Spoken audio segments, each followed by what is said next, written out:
තියෙන අපේ factory trip එක අපි අද විනෝදයෙන් තමයි ඇවිල්ලා තියෙන්නේ. ලස්සන කරාබුවක් දාන් ඉන්න කරාබු දෙකක් නේද? කොහෙන්ද ඔය ෆැෂන් එක හොයාගත්තේ? දැන් යන ට්‍රෙන්ඩ් එකනේ. ඒක තමයි ලයිස්ට් ලයිට් අපි. ලස්සනට ඉන්න ෆැෂන් කරන්න ආසයි. දැන් ඔය කැරලි කොණ්ඩෙට කෙල්ලෝ කී දෙනෙක් වගේ වශී වෙලා තියෙනවද මේ ජීවිත කාලය තුල? ඒ කාටන් දැන් 16ක් විතර ඉන්නවා. 16ක් විතර. ඔය 16න් එක්කෙනෙක්යි කසාද බැඳෙන්නේ නැති තාම. ඒකත් හරියන්නේ. ඇයි හරියන්නේ නැහැ කියන්නේ? එනේ හිතර වදින ආදරයක් තාම හම්බුන්නේ නැහැ. කොච්චර කාලයක් ඔය 16 දෙනාම පරීක්ෂා කරලා බැලුවද? එක්කෙනා. වැඩිම අවුරුදු 5ක් ඉන්නවා එක්කෙනෙක්. අනිත් කට්ටිය අවුරුද්දයි කහමාරයි දෙකයි. දැන් අවුරුදු 5ක් ලව් කරපු කෙනාවත් ගැලපෙන්නේ නැතිකොට කොච්චර කාලයක් ආශ්‍රය කරලා බලන්නද?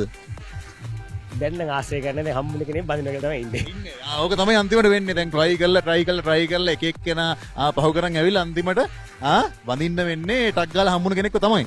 නලින් දැන් ජීවිතේ ගත්තාම එක කාල සීමා තියෙනවනේ.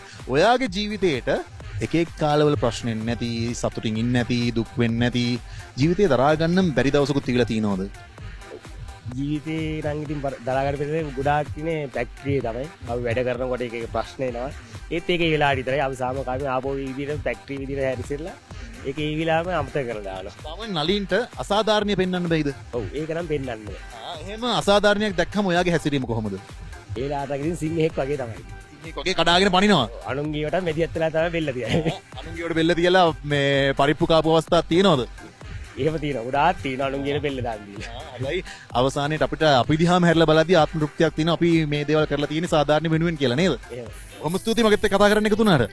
ගරිබ වැවේ ඉඳලා නුවරඑළියට ආව අපි යුනිලැක් ෆැෂන් සෙට් එකත් එක්ක කතා බහ කරන්න. බොහොම ලස්සන ගෑන් ළමයි දෙන්නෙක් හම්බුණා. ඒ දෙන්නත් එක්ක තමයි කතා කරන්න සූදානම් වෙන්නේ. ඔයාගේ නම මොකද්ද? මම ශම්මි. ඔයා ශම්මි. ඔයා? මම අප්සරා. අප්සරා. ඔයා කොච්චරවත් hina වෙලා ඉන්නේ. මොකක්ද ඔයාගේ hinaවට රහස? රහසක් නැහැ. රහසක් නෑ. ඔයාටත් නැද්ද? නෑ. මට හිතෙන විදිහට ඔය දෙන්නට රහසක් තියෙනවා. හැමතිස්සෙම hina වෙලා. ඔය දෙන්නට දෙන්න හොඳ යාළුවෝද?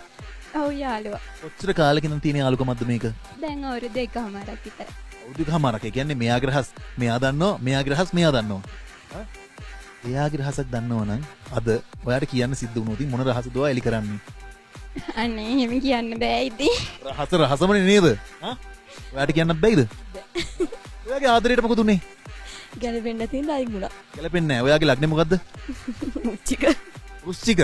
රුචික කියන්නේ ගෝනුස්සා. හරි කියන්න මම ගෙදර කවුද පවුලේ කවුද ඉන්නේ? අම්මයි මායි නංගි. තාත්තා. තාත්තා නැති වෙලා සැප්තැම්බර් 9ට අවුරුදු 4ක්. අපේ තාත්තත් නැති වෙලා ජූනි 26ට අවුරුදු 4ක්. අපි හැමෝගෙම ජීවිත වක්‍රාකාරව එකිනෙකට සමීපයි නේද? විනා වෙලා හිටියට අපි හැමෝගෙම හිතවල දුක් තියෙනවා අපේ බැඳීම් වලින් වෙන වෙලා. ඔයාගෙත් තියෙනවද එහෙම වෙන් වුණු බැඳීමක්? නෑ. හරි. දැන් කියන්නකෝ අද දවසක මොනවද කියන්න තියෙන්නේ මේ ට්‍රිප් එක ගැන? අද ගොඩක් සතුටු වුණා ඉතින්. ඔයාගේ හිනාව ලස්සනයි මට ඔයා ගෙදර එක්කන් යන්න හිතෙනවනේ. මගේ ලග්නේ නම් තුලා ඕන එකක් බැලන්ස් කරන්න පුළුවන්. කැමතිද බැලන්ස් වෙන්න? බෑ. ඒ මොකද බැරි? ස්ථාවර වෙන්න ඕනේ තව. ඔයා කොල්ල නෙමෙයි ඔයා ස්ථාවර වෙන්න ඕනේ. ආත් ස්ථාවර වෙන්න ඕනේ. මොකද ස්ථාවර වෙන්න බලාපොරොත්තු වෙන්නේ? මගේ කියලා පොඩි බිස්නස් එකක් තියෙනවා. මොකක්ද ඒ? කොණ්ඩ කටු ඔය සර්ප්‍රයිස් ඕඩර්ස් වලට එහෙම යනවා. ඒව තමයි. හරි දෙන්නටම හීන තියෙනවා. ඔයාගේ හීන මොනවාද? ඔයාට නැද්ද කිසිම හීනයක් බලාපොරොත්තුවක්? මම ටීචර් කෙනෙක් තමයි. ටීචර් කෙනෙක් වෙන්නේ කොහොමද මේ යුනිලැක් එකේ වැඩ කරන ගමන්? නෑ ඩාන්සින් වලින් මට යන්න පුළුවන්.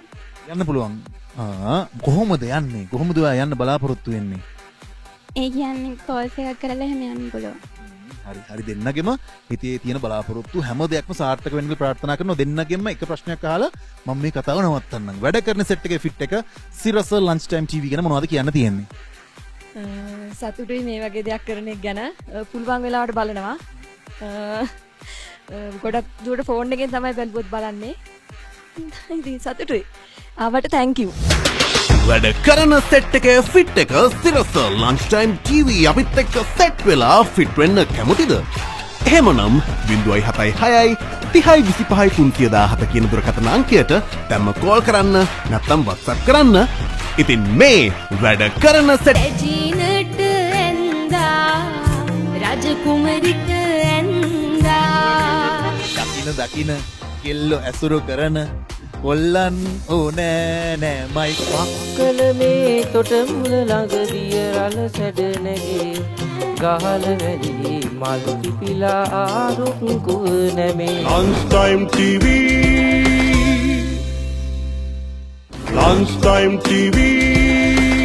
නැවතත් වැඩ කරන සෙට් එකේ ෆිට් එක සිරස ලන්ච් ටයිම් ටීවී එක තමයි එකතු වෙලා ඉන්නේ අම්මා කෙනෙකුයි දුවේකුයි අපිත් එක්ක ඉන්නවා අපි අම්මගෙන් පටන් ගමු දුවගේ වැරදි වලින් ළඟ නෝ කොහෙද යන්නේ එන්න අම්මගේ නම මොකද්ද නිර්මලා නිර්මලා දුව ගැන කියන්න තියෙන්නේ මොනවාද ටිකක් දඟයි දඟයි මොන වගේ වෙලාවටද වැඩියෙන්ම දඟ කරන්නේ පොඩි කාලේ ඉඳන් මෙයා දඟයි ඉස්කෝලේ යන කාලේ ඉඳන්ම තාමත් එහෙම තමයි ඉතින් දඟයි හරි අම්මා ගැන මොනවද ඔයාලට කියන්න තියෙන්නේ ලං වෙන්න ඒකට ලස්සනයිනේ අම්මයි දුවයි එකට ඉද්දි මම පොඩක් ඈතටලා ඉන්නම් අම්මා ගැන මොනවද කියන්න තියෙන්නේ එයා ගැන කියන්න දෙන්නේ ඉතින් මෙච්චර කාලයකට දාලා නෝ ගිහින් ළඟම හිටපු එකම කෙනා තමයි එයා මොනවද අනාගත බලාපොරොත්තු ඩාන්සින් පැත්තෙන් ඉස්සරහටම යන්න තමයි බ්ලොක්ම බලාපොරොත්තු වෙන්නේ දුවට කොච්චර ආදරේද කියලා වචන වලට පෙන්නමු අපි මම හිතන්නේ මං වැඩිම ආදරේ යාට තමයි දරුවෝ කියලා දුවයි දින්නේ ඔව් මේ දු විතරයි ඉන්නේ යකා නෙවෙයි යකා තමයි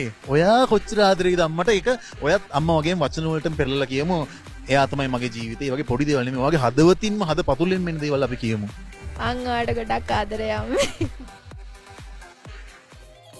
මක්කල මේ තොට මුල ළඟදිය රළ සැඩනගේ ගහල වැලි මල් පිපිලා රුක්කු නැමේ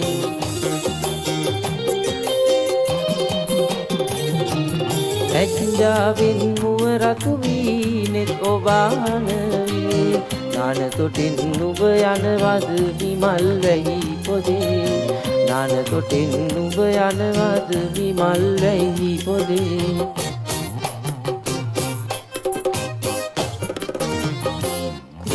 ගහේ මල් පිපිලා බඹරු රඟන රඟේ තිබිරිදී රතු පාටින් පළබර වී නැවේ හිතෙන් කිලෙයේ දණ්ඩින් කමනල් කැල පොරේ සුදි රගේ නුඹේ නාව ඉත කැකුළු අගේ සුදි රගේ නුඹේ නාව ඉත කැකුළු අගේ නැවතත් වැඩ කරන සෙට් එකේ ෆිට් එක සිරස ලන්ච් ටයිම් ටීවී අද යුනිලැක් සෙට් එකත් එක තමයි ඉන්නේ වරකාපොලේ ඉඳන් නුවරඑළියට ආවලාවේ ග්‍රෙගරි වැව් ඉස්මත් තමයි අපි ඉන්නේ හරිම ලස්සන ගෑන් ළමෙක් ඉන්නවා ඔයාගේ ඇස් දෙක දැක්කහම වශී නොවන පිරිමි ළමෙක් මේ ලෝකේ නැතුව ඇති කොහෙන්ද ඔයාට ඔය ලස්සන ඇස් දෙක දෙවිය දුන්න ඇස් දෙකක් තමයි ඉතින් දෙවිය දුන්න ඇස් දෙකක් තියෙන දේව දූතිකාවක් විදිහට තමයි මට ඔයාව පේන්නේ හැබැයි සමහර දේව දූතිකාව ඉන්නවා මේ ලෝකෙට ආවට පස්සේ ඒගොල්ලන්ගේ ජීවිතය සම්පූර්ණයෙන් වෙනස් වෙනවා කියන්නකෝ ඔයාගේ ජීවිතය ගැන ඇත්තටම මගේ ජීවිතෙත් ගොඩක් වෙනස් වෙලා තියෙනවා